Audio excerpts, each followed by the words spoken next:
Maggini 1610. This one I always really like. It's got a really deep tone. Hey guys, welcome back. Today we have for you a 1610 Giovanni Maggini violin. So it's a bit of a finicky instrument, but it's also one of those that I'm always drawn to. But before we start, just a few side notes. First of all, holy cow guys, 2,800 subscribers. We literally doubled our goal, which is insane. So welcome to all of you newcomers, and thank you to all of you who are coming back to us. That being said, I also wanted to mention quickly about how we're making these videos. So all of the footage of me playing was taped a while ago. So it's not like we can get into the collection every time we feel like making a video. So your comments are heard, they are being taken into consideration, and the next time we visit a new collection, we will attend to them. We get into the collection and there's a lineup of all of the instruments that we want to take a look at. I have about 5 minutes with each of them, and it's 5 minutes to feel the instrument, register the size, play a little of whatever happens to me in my fingers at the moment, and find all of their distinguishing characteristics. Some of them are a dream to play on, some not so much.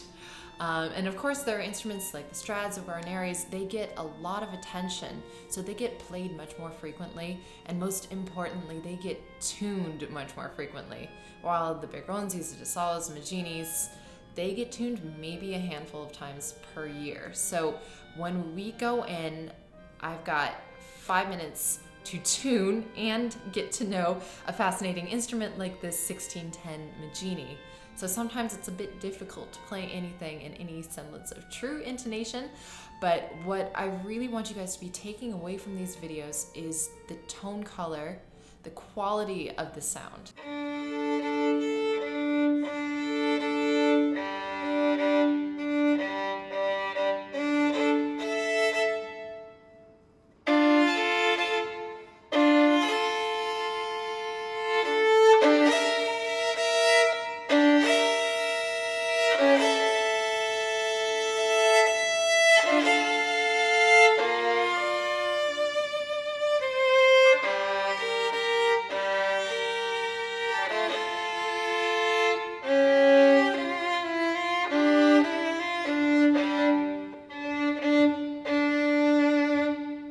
So you'll remember we did a video on a DeSalo instrument earlier, which was just, I love that instrument. It's an awesome violin. It had a really dark and earthy tone. So Maggini was in fact a student of DeSalo, and his best known one at that.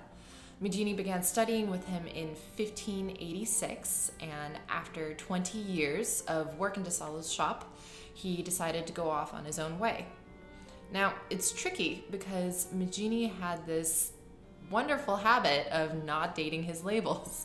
So, for instance, there are 3 instruments attributed to Maggini in 1610, a violin, a viola, and a double bass. And then there are 8 violins attributed to him in 1600, and nothing in between. So a lot of this maker's work is really shrouded in mystery. To be honest, we don't really know that much about his life. We do know he had a penchant for putting in double purflings around the edges of his instrument. So this is a purfling just around the edge of the instrument, and it does nothing for the sound, but it does make the instrument look rather exquisite. It's always really pretty about this one. It's called a double purfling around like this. This is pretty rare actually, because you have to actually put the purfling in. This takes like a lot of extra time. It's purely just for show, and it's just super pretty. So what's really special about this one is the deepness of the sound. This doesn't really, you don't get such a rich or dark sound, and it doesn't even have like strings specifically for that either, which is kind of cool.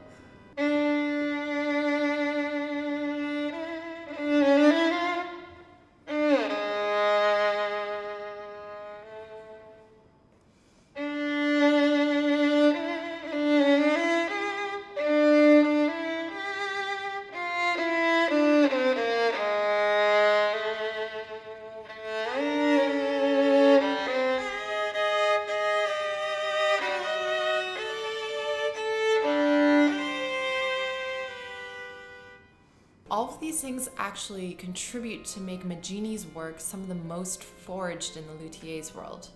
Maggini died in 1630 in Milan. He was one of the many victims of the Black Death that swept through the city at the time. Some unknown forger took advantage of the fact of all the chaos going on in the city and started making his own instruments with a Maggini label, no date, slapped a double purfling on, and these instruments are often very difficult to tell from the real ones. For instance, not that long ago, Cremona Luteria in San Francisco had received a Maggini violin as a consignment, and they were going to auction it off. They had documentation of its authenticity all the way back to the 1870s.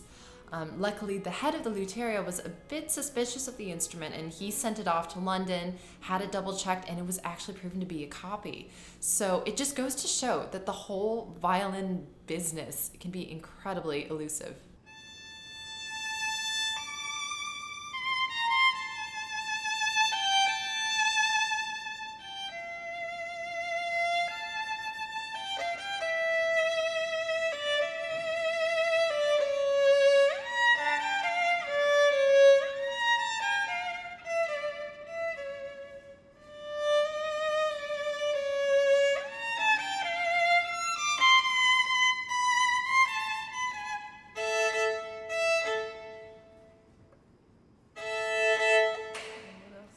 The reason why I love this instrument so much is, of course, the sound. It is so dark, it's rich, it's sonorous. I wouldn't call it a powerhouse, but this is an instrument that I would just love to live with, just spend some time with. There are so many subtleties in the tone that are just begging to be explored. If I could choose an instrument to do a solo Bach album, it would probably be on this one or on the Dasalo. Even though I really love the Strads, I mean, they're amazing, and of course the Guadagnini, but there's something really special about these older instruments. I think one commenter mentioned that it was blowing their mind that the Paganini violin, we did a video on the Filius Andrea Guarneri, that was already antique when Paganini was playing it. So just think about this. The Maggini and the Dasalo, those were antique when Bach was writing his music. So I'll just leave you with that. So thank you all again for tuning in. If you enjoyed this video, give it a like, hit subscribe, leave us a comment. Stay healthy, be well, and we'll see you next time.